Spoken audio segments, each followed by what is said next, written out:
E ontem jogou de igual para igual contra o Atlético Paranaense. Para mim foi um ótimo jogo na Arena da Baixada também. Tem que respeitar a equipe do Atlético, que é muito chata, é muito organizada. E para mim o resultado tem que ser comemorado pelo Flamengo. Você pode não conseguir a vitória ou até mesmo perder, mas você não pode jamais aceitar a derrota. E eles não estavam aceitando a derrota ontem. É isso que faz a diferença. Fala, nação, sejam muito bem-vindos ao Flamengo Informa e a partir de agora vamos continuar acompanhando o que a imprensa brasileira está falando sobre o Flamengo após o jogo de ontem pelo Campeonato Brasileiro. O Mengão conseguiu empate na raça no último lance da partida contra o Atlético Paranaense e uma jovem promessa ali, um garoto da base que ninguém sabia muito bem quem era. Acredite se quiser, a maioria do público não fazia ideia de quem era aquele garoto que marcou aquele gol que salvou o Mengão contra o Atlético, e o Vene Casagrande no programa SBT Esportes Rio acabou explicando um pouco sobre essa joia do Flamengo. Quem é Everton Araújo, o moleque que salvou o Mengão marcando o golzinho de cabeça no último lance da partida. A imprensa também repercutiu sobre o jogo, né? Reclamações, um jogo tenso e tudo mais. E é tudo isso que vamos acompanhar no vídeo de hoje. Mas antes de começar, pedimos que deixe o like, inscreva-se no canal para não perder nenhuma novidade sobre o Mengão e, é claro, deixaremos aqui na descrição o link do programa SBT Esportes Rio para que vocês possam acompanhá-los na íntegra. Agora, sem mais enrolação, vamos pro vídeo ver tudo o que Vene Casagrande e companhia falaram sobre esse jogaço. Ô, Vene Casagrande, eu vou começar esse programa de hoje querendo que você conte para esse povo quem é Everton Araújo. Porque pode ser muito óbvio pra gente, pra você que é um especialista em Flamengo, mas pro grande público às vezes não é, até pro próprio rubro-negro. Quem é Everton Araújo? Ele fez o gol do empate. Esse gol, como vocês viram no VT, foi no finalzinho do jogo, né? Finalzinho não, literalmente no último lance, porque teve o gol e o árbitro logo depois apitou o fim da partida. Everton Araújo, um jogador de 21 anos, ele é volante de ofício. Ele chegou ao Flamengo em 2022 por empréstimo junto ao Volta Redonda, inclusive um elogio à categoria de base do Volta Redonda, que vem revelando muitos jogadores, não só para o futebol carioca, mas também para o futebol brasileiro. E depois de um período, o Flamengo decidiu exercer a opção de compra junto ao Volta Redonda, comprando esse jogador por R$1.100.000. Reais, por 70% dos direitos econômicos. 21% ainda pertence à Volta Redonda e 9% pertence aos empresários do atleta. Ele é um jogador que chegou inicialmente para a categoria de base e aos poucos foi ganhando rodagem, foi ganhando experiência, foi conquistando seu espaço, sobretudo com o técnico Tite, que gosta bastante desse jogador. Inclusive é um jogador versátil, porque eventualmente ele faz a lateral direita quando é preciso.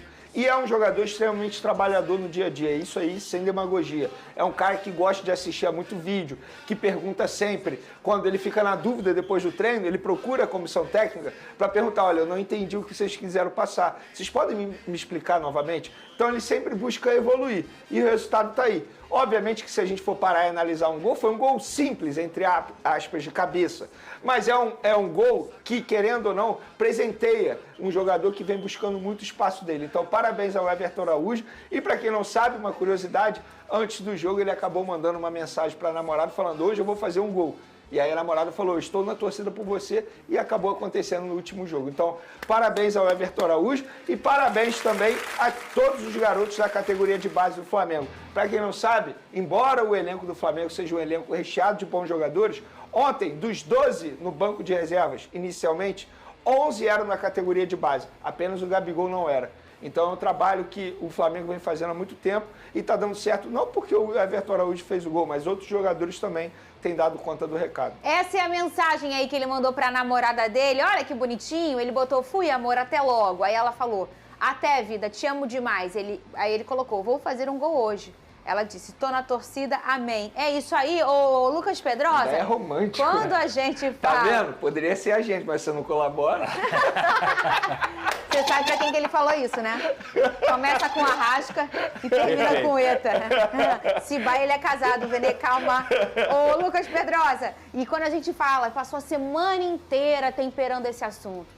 Não tem peça, vai improvisar, meu Deus do céu, usar versatilidade de jogadores e blá, e blá, e blá, e blá. O Vene traz o recorte de 9 jogos meio destroçado, o Flamengo, vamos chamar assim, e a gente fica na expectativa de o que vai acontecer, qual nova história do futebol vai surgir nesse momento, porque é a oportunidade, que é um trem aberto com um vagão só, do trem aberto, passando em movimento, alguém tem que pular. Perfeito. E quem pulou foi esse menino até agora, né, ô Pedrosa? Terão outras oportunidades aí. Eu diria que não só ele, Fernanda. O Everton, é claro, fez o gol, tem que parabenizar pela história dele e também pela garra do Flamengo. Eu acho que times campeões se fazem nesses momentos, onde você está com 1-0, tomando a derrota fora de casa e mesmo assim você consegue buscar o resultado porque você acreditou. Eu acho que não é comemorar empate, é comemorar sim a postura que o Flamengo teve, mesmo depois de ter tomado o gol. E aí, se você for olhar em questão de oportunidade, para mim o Lohan é um cara que não está se escondendo do jogo. Não é que ele esteja fazendo jogos maravilhosos, mas ele não se esconde. E isso é extremamente importante para um garoto que está subindo agora. O que o Léo Ortiz está jogando de primeiro volante é melhor do que muitos primeiros volantes aí que são da posição, que são da origem. Eu acho que o Léo Ortiz tem feito jogos absurdos, com passes incisivos, construindo oportunidades para o Flamengo. Isso tudo tem que ser levado em consideração. E até mesmo o Wesley, que é um jogador que oscila bastante, ele também tem conseguido dar conta do recado na lateral direita, mesmo enfrentando pontas que são incisivos, como por exemplo ontem o Coelho no segundo tempo, que é um jogador muito chato de marcar, digamos assim. Então eu acho que com essas ausências, criam-se novas histórias, criam-se novas oportunidades, criam-se novos mecanismos, novas formas de jogar, porque esse time do Flamengo joga de uma forma diferente ao time do Flamengo quando tem os seus titulares. É um time mais vertical, que consegue achar o Pedro com mais facilidade. O Pedro vem participar mais também como camisa 9. E ontem jogou de igual para igual contra o Atlético Paranaense. Para mim foi um ótimo jogo na Arena da Baixada também. Tem que respeitar a equipe do Atlético, que é muito chata, é muito organizada. E para mim o resultado tem que ser comemorado pelo Flamengo. Resultado justo esse pro Flamengo? Então, eu gostaria de finalizar aquele meu pensamento antes do VT. Eu não achei justo, não. Eu gostei do resultado diante das circunstâncias, diante do cenário, diante de um Flamengo que iniciou a partida com 9 desfalques, é praticamente um time inteiro, e que durante o jogo ainda perdeu o seu melhor jogador naquele determinado momento, que foi o Léo Ortiz, que estava fazendo uma grande partida, que pediu para ser substituído por um problema físico. Não gostei do resultado, mas não gostei porque eu achava que o Flamengo mereceu vencer.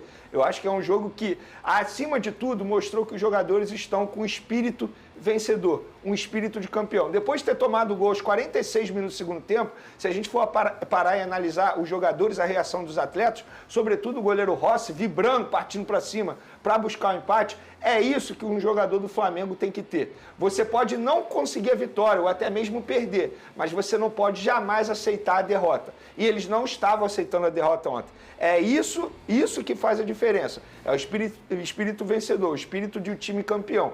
E esse empate aí eu considero heróico, um empate extremamente importante, porque querendo ou não, deixa o Flamengo ali perto do líder, que atualmente é o Botafogo. A força mental também, porque antes, essa defesa aqui, pode voltar um pouquinho? Do Pedro, né? Essa defesa na cabeçada do Pedro, do goleiro Léo, né, do Atlético Paranaense, essa foi uma defesa no final, e é aquele tipo de defesa que a gente que não é Flamengo, nem Atlético tá assistindo, fala, acabou o jogo. Acabou. A gente já tem um herói, o nome dele é Léo, e esse jogo tá acabado, né? Porque como é que você, jogador do Flamengo, depois de uma defesa dessa, fala assim, cara, a defesa da vida do cara, o DVD dele. Verdade. Eu não tenho mais força pra tentar mais nada, porque e ele é o reserva, você tem... Exato. Você que água tem lá? Tem, de goleiro Ele é com o reserva. certeza. Pode soltar essa imagem? Consegue? Olha essa defesa. Isso aí foi no lance anterior, para quem não assistiu ao jogo. Foi um lance anterior. Um lance anterior. Esse é o tipo de defesa que você acaba com tudo, É um Pedrosa. gol. É um gol. É um Mas gol. é uma água fria que você joga no Flamengo, Claro. por exemplo. E o Flamengo não sentiu esse golpe dessa. Olha essa defesa. Isso é uma coisa... Foi na pontinha dos 3 últimos dedos, o Lucas Pedrosa, pra mim, até aqui, é a defesa do campeonato. O campeonato tá no início ainda, né? Mas a defesa do campeonato. Você não tomar um balde de água fria numa defesa dessa e no lance seguinte fazer um gol parecido, porque foi uma cabeçada no mesmo lugar do Pedro, é incrível, mostra a força mental do Flamengo. Isso é espírito. Primeiro que a cabeçada do Pedro, ela não foi só uma cabeçada na pequena área, mas ela foi forte. Foi. Então isso é questão puro de reflexo. Foi uma defesaça. E aí é o que a gente está falando, é o espírito realmente de não ter um Flamengo que tinha se entregado durante o jogo, muito pelo contrário. E pra mim, cara, tem um cara também que é muito importante nessa vontade e teve uma missão muito difícil ontem, que foi marcar o Fernandinho, que foi o Gerson. Pra mim, o Gerson fez uma partida também maravilhosa, porque o que ele marcou o Fernandinho, o que ele deu trabalho pro Fernandinho também, ele estava sem se a bola. galfinhando ali, assim, né? Foi uma disputa individual mesmo. E ele é um cara que trouxe esse espírito, toda hora ia cobrar o Darão quando tinha algum tipo de problema na questão da arbitragem. Ontem ele se portou realmente como um capitão, e ele mostra como o espírito do Flamengo mudou nesse momento. E jogou novamente no sacrifício, ele e Fabrício Bruno. Os dois, se todos os jogadores estivessem à disposição no Flamengo, dificilmente os dois iniciariam a partida. Jogou muito muito. O Fabrício Bruno com problema no tornozelo, mal conseguia correr direito, e o Gerson com fortes dores no joelho. E o Daronco, que foi criticado por conta dos acréscimos, inclusive o Cuca ganhou até um cartão por conta que ficou bravo, ele deu 7 minutos, né? E depois ele deu mais 1 minuto, mais 1 minuto. E aí, nesse 1 minuto que saiu esse gol, e a torcida do Atlético ficou brava. Mas ele deu por quê? Porque a gente aqui no futebol brasileiro, a gente tem uma cultura de ficar fazendo cera. Os jogadores do Atlético ficaram fazendo cera, o Daronco foi lá e deu mais 1 minuto. Simples assim. Se eles não fizessem cera, o Daronco não teria dado mais 1 minuto. É isso.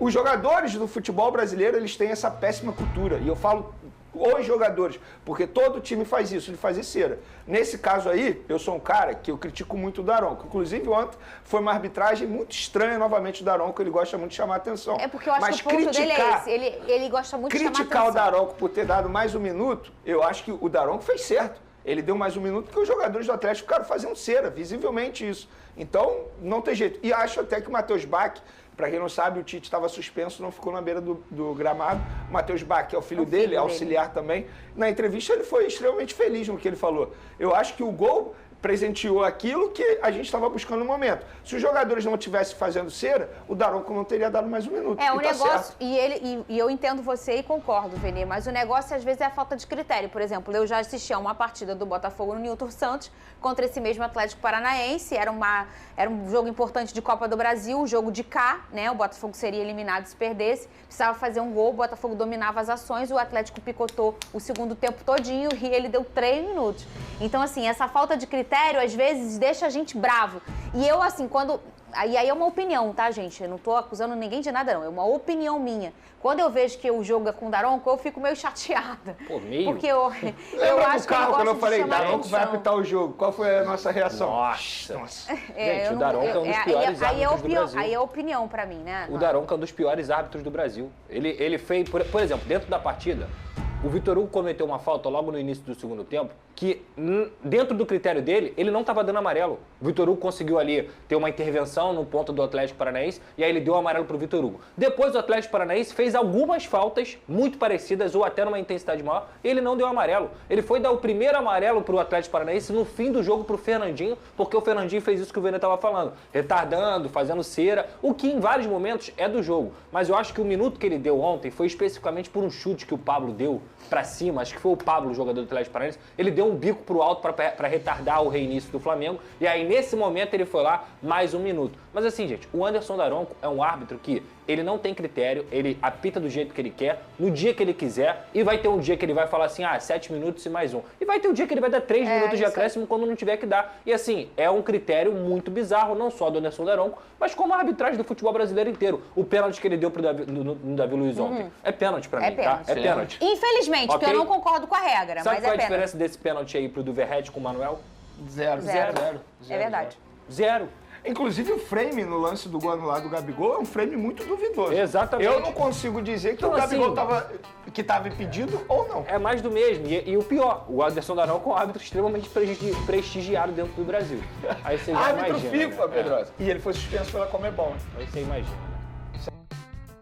Então tá aí, né, um pouco do que rolou no programa SBT Esportes Rio. Já disse isso algumas vezes e volto a repetir, um programa muito bom, que se você não conhece, deixaremos o link aqui na descrição para que vocês possam acompanhá-los, né, todo dia de segunda a sexta. SBT Esportes Rio, um programa muito bom.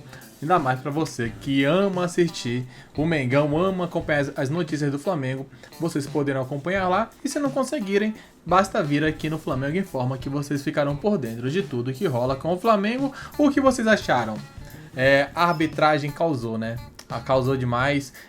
O Daronco ali, por incrível que pareça, dirigentes do Atlético estão reclamando do Daronco.